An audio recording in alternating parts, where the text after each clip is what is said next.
spires which arch into the Louisiana sky do more than mark the presence of places of worship.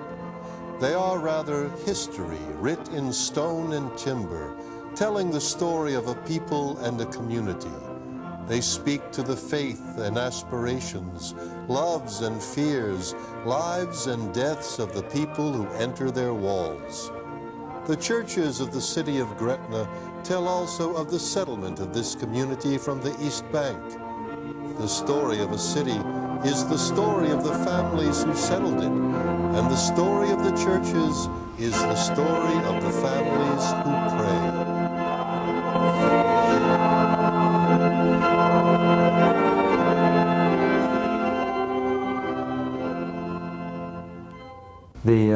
The Redemptorists would cross the river by boat and would minister to the church here for a number of years. Why was it necessary for the Germans to bring the Catholic Church? Why didn't the French and Spanish take care of it? Well, I think they all did. I think they all tried to do their part. I have heard it said that there was a little suspicion that the natives were not quite good enough to be priests, and so to a large extent they imported the clergy from Europe, and so that's one of the reasons why I think we're still lagging behind with vocations, because many of the clergy were brought from Europe. But I would say the French and the German, along with the Irish and some of the Hispanics, were foundations of the church here in Louisiana. What was it that impelled you toward the priesthood as a vocation? Well, I came from a very strong Catholic family. We had here in Gretna the Most Holy Sacrament Sisters. My father's sister, Sister Lillian, she became Sister Sacred Heart. She was a nun, and as a little kid growing up, it was a very great influence. Monsignor Weinhoven was pastor here, a very close friend of the family, so he would come for dinner next door with my aunts, and I was one of his 25 vocations that he was promoting to the priesthood. So Monsignor Weinhoven had a great influence on my life. Monsignor Wester, who came from Weinhoven and Wester, were Dutch priests, and we owe a credit to the Dutch priest who did a lot, this part of Louisiana. And when he came, it was my aunt, Sister Sacred Heart, who taught him his English when he first came over here as a young priest. So our family association with the clergy was very strong, and so that inclined me to think about the about the priesthood. I remember I grew up in Old Gretna, right next door to the Presbyterian Church, 1 block from the Lutheran Church, 2 blocks from the Baptist Church, and about 6 blocks from St. Joseph's Church. But even in those days, before all ecumenism, trying to work together as Christians, even in those days, there was good rapport among the Christians here in Gretna and with the Jewish people. So I have found in my early childhood and teenage years a great spirit of cooperation among the different groups. Do you know, just in general terms, even any history of the church in the area, with particular emphasis on, the spread from the Redemptorists over here? Well, the Redemptorists came here, and as I recall, Gretna was like the mother church. I think Gretna took all the way down to, I'm not sure how far down, but a tremendous area under the supervision of the pastor here in Gretna. My father was an altar boy servant. He recalls getting up at 3 or 4 o'clock in the morning, getting the horse ready, and going on with the horse to Westwego at 4 or 5 o'clock in the morning with the priest to serve Mass in Westwego. That was a 9-hour trip. And in those days, by horseback, and with the roads being very, very poor, it was quite a journey. So in those days, it really was a pioneer days to minister to the needs. So Westwego was part, I think, of Gretna and the whole West Bank, if I'm not mistaken. It all started with the solicitude of the Redemptorist Fathers of New Orleans, and the village Mechanicam, which was directly across from Jackson Avenue. It had a small cluster of farmhouses from the French colonial days, In the 1840s, Freetown was developing, and that was McDonoughville, which is nearby here. And it had gotten the name Freetown because of the McDonough gave his plantation over to his freed slaves, and they began it there. But Mechanicham was starting to come alive, and there had been German settlers on Destrehan's plantation, which this area was. So in addition to those settlers, though they had worked on what was now the Harvey Canal, they were brought over for that work, and their descendants, there also are Irish, French, and American families, were taking up homes in the vicinity. So this was really a cosmopolitan sort of town because of the various families that were here. And so this had been known as Mechanicham, and part of it was because, Mechanic Town, a lot of the men worked with the railroad down Algiers in this area, so they were machinists and mechanically inclined. And with more Catholics population coming in together, they decided to have their own church and a resident pastor. So the Archbishop Antoine Blanc, the first Archbishop of New Orleans, he reproached the Redemptorist Fathers of St. Mary's Assumption and St. Alphonsus churches, and asked them to come over and make this a mission station to visit the Catholics here. So Father Anwander, when he became superior of the Redemptorists in 1855, he prevailed upon the people to organize and build a church. And the people readily got together and they discussed the project in 1857. And the first meeting was called for on November the 28th, 1857, by the Catholic leaders of the West Bank, and most of them were German. A committee was appointed to find a suitable location and to acquire some land.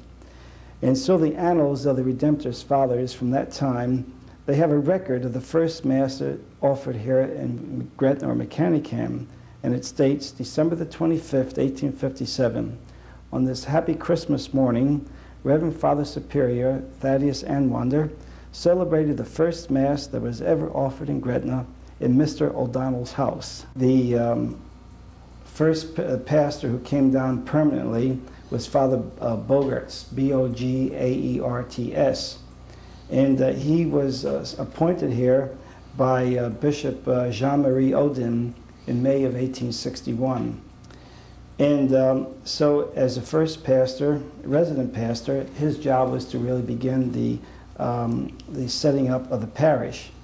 Father Bogerts was a Belgian priest. He had studied here in the diocesan seminary, which at that time was located next to St. Stephen's Church in New Orleans. He was ordained on November the 4th, 1863. He was only 22 years old and 10 months. He was pastor here from 1863 up until 1871. In June of 25th, he left here. And reading about why he left was that they sent him from here to found St. Henry's over in New Orleans, which was a large German community. So the people here didn't want to see him leave because he started to put up the school, to leave the structure, and to start the beginnings of a large Catholic community. His Fogert's memoir relating his first day in Gretna is an epic. His first Mass with 3 seminarians as the choir without organ, his congregation of 80 persons, a church without windows, his first sermon in 3 languages, English, German, and French, his determination to support no national group, and his first breakfast. The last mention was typical. After Mass, the 80 parishioners lined up outside to look over the new priest, but none ventured to offer breakfast to their pastor, who didn't even have a home. An aged German lady finally came up and offered her humble board for a bite to eat to the pastor and the 3 seminarians. They gladly accepted, even though in place of coffee they were offered steins of beer. Most of the people in Gretna in those days belonged to Salem Lutheran Church or to the St. Joseph's Catholic Church, and a few to the Presbyterian Church. These were the old original people. I think there were a few Methodists also. The Matthews family was always Methodist, and a few other people, but basically that was the the church configuration, Roman Catholic and Lutheran, and a smaller group of Presbyterians and a smaller group of Methodists. Let's talk about Baptists came later. Let's talk about the Salem Church right across the street. The church was started in 1870 or so, and I don't have all those data with me at the moment, but the church was originally founded by the Germans in this area, and initially they knew that they were German Protestants. They weren't quite sure what they were.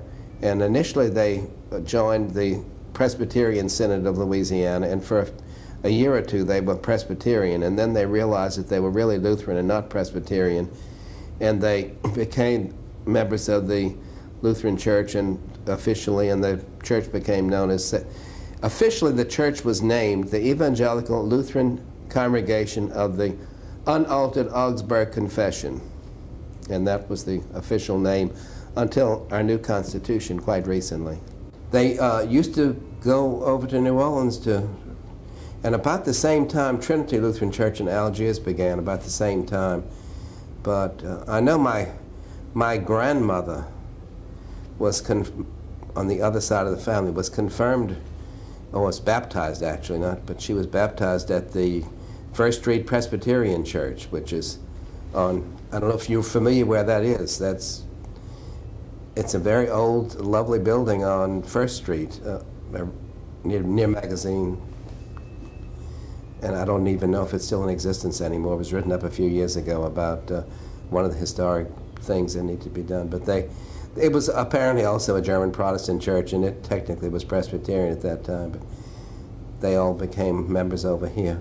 There were several ministers that were so-called supplies and evangelists and so forth, and the money for the church had been supplied by the Presbyterians, and one of the ministers was a Lutheran, and I think he was supposed to be changing to the Presbyterian church, and what he did was change the church to the Lutheran church instead. Well, anyway, there was a big, upset about it. And my grandfather came down here from Bloomfield, New Jersey as a brand new minister to the First German Presbyterian Church in New Orleans, which is now the First Street Presbyterian Church, not now because it isn't anymore, but then, after 1918, it was changed to that name. But he was sent here as a new minister with one other man to try to clear up this problem of what was going on in this Gretna church, and I don't have the date of that either. But he apparently got to the bottom of the trouble, whatever it was, and solved the problem and got the church back into the Presbyterian church, and then they appointed him as the minister to come over here.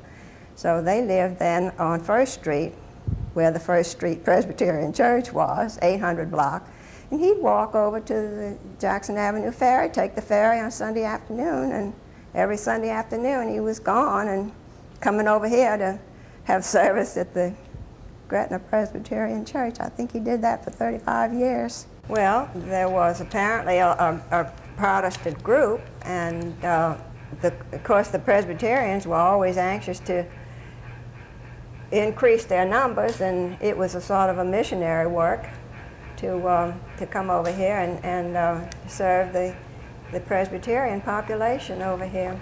Did you know Ms. Shingren's grandfather? I didn't know his but my mother, as I say, my mother had worked in her grandmother's home, and the people, there were Presbyterians here in Gretna. They were German. There were the Coxes and the Hildebrands and the Veerings. They were really the backbone. But then there were some who were not. There was a very prominent family, the Roberts family, and there's a town in Louisiana named Robert, Louisiana, and it was quite a large family, and they were Presbyterian. So that did form a nucleus, that there were enough left even though some of them went over to the Lutheran church. You didn't go to the Voss church, though? Oh, yes. What happened was that my mother was having such a hard time, and I don't know how Miss Irma Veering, who had this beautiful home on 2nd Street here, which was demolished some time ago to make space for a parking lot, and broke my heart. And I don't know where she heard about us, but she sent word that she would give us milk if we would send up and get it. So Mama would let one of the boys go up and get the milk, and she kind of looked them over. And Miss Irma was a very, very cultured person and had a good library and everything. And she questioned the boys and asked did they go to any church, and they said no.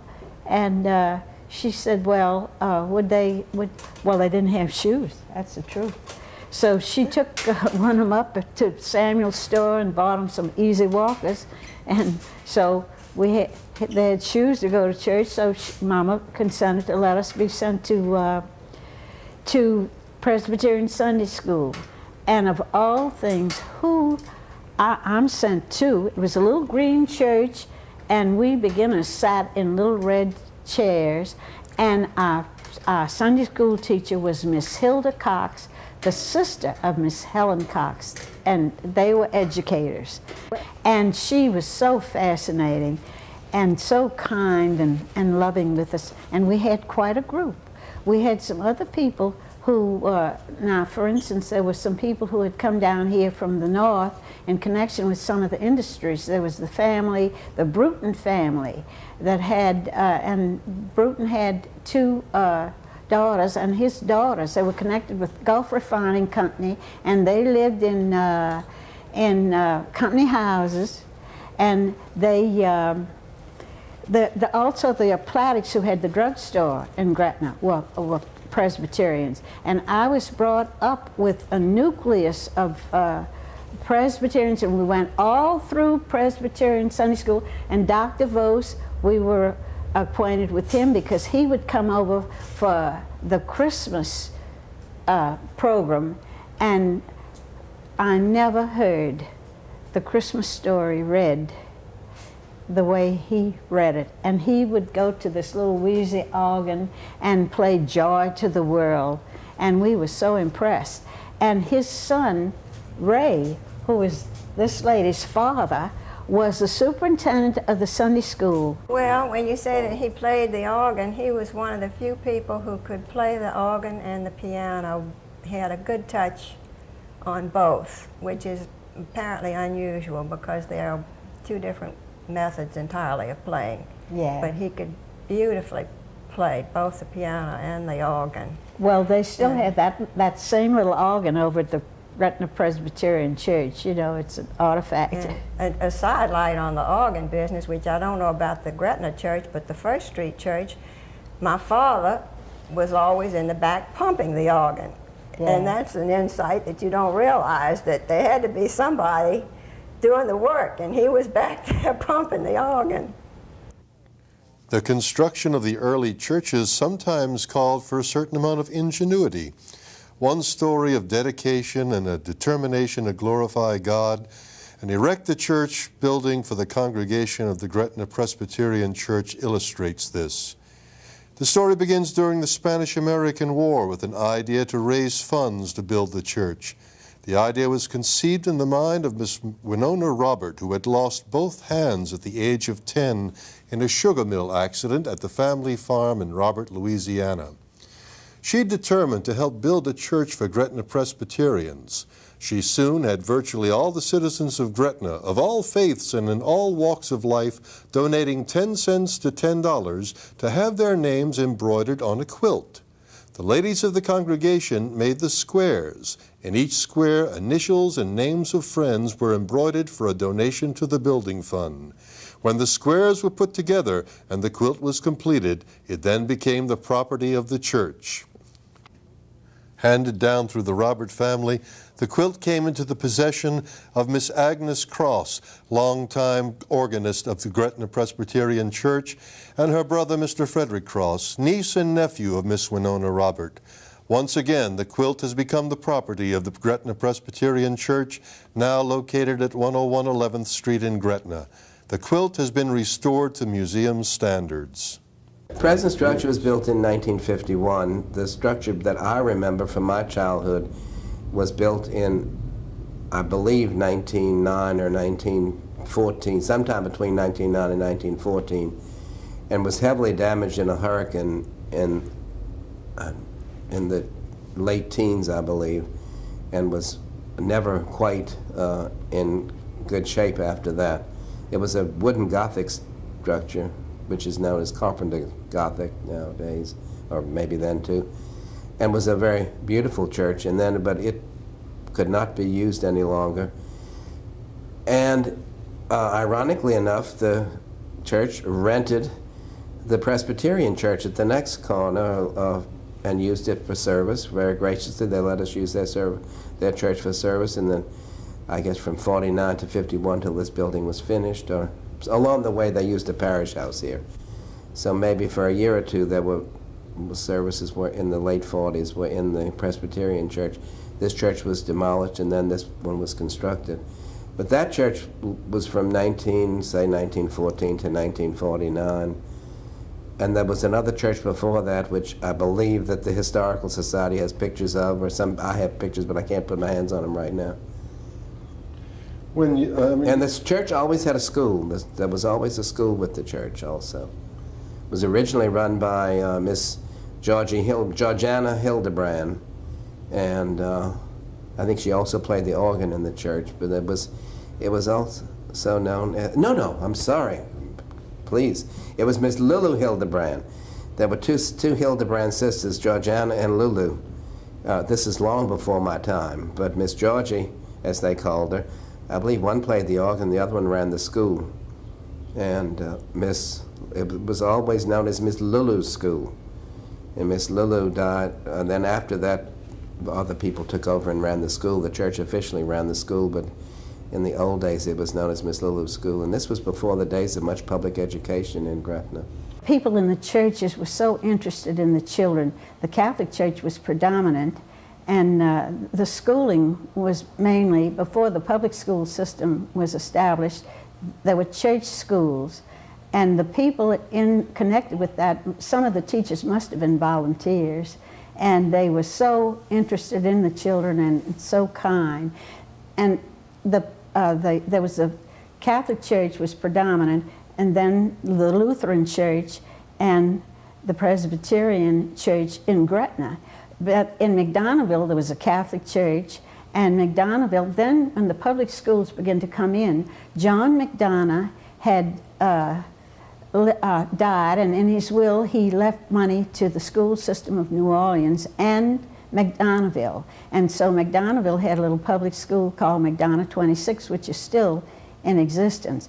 And McDonoughville and Gretna was so different because Gretna people, some of the parents, the fathers worked in the mills. Well, there were two classes of Germans. They were mostly German settlers. And the people who came in with money, most of them acquired businesses on Front Street here. And those who didn't have money got jobs maybe in the mills, the Gretna people. But the McDonoughville people were mostly railroad. They had jobs with railroads, and that was a little more steady income, and they were much more conservative type of people, different as night and day. And then there was an element of sportsmanship. Or people in Gretna, some of the moneyed people who liked to gamble, and there was a good bit of gambling going on. So it was and maybe people having access and to come over to where they could gamble, to come over from New Orleans, might have had something to do with the atmosphere being looser in Gretna. But the children, we were so close because of it being small, and the first schools were private schools. And no, the first German settlers who came here, husband and wife both spoke German. But then when the children began to get in school, they had to learn English. And the Catholic schools would put out leaflets, and on one side it was German, on the other side English.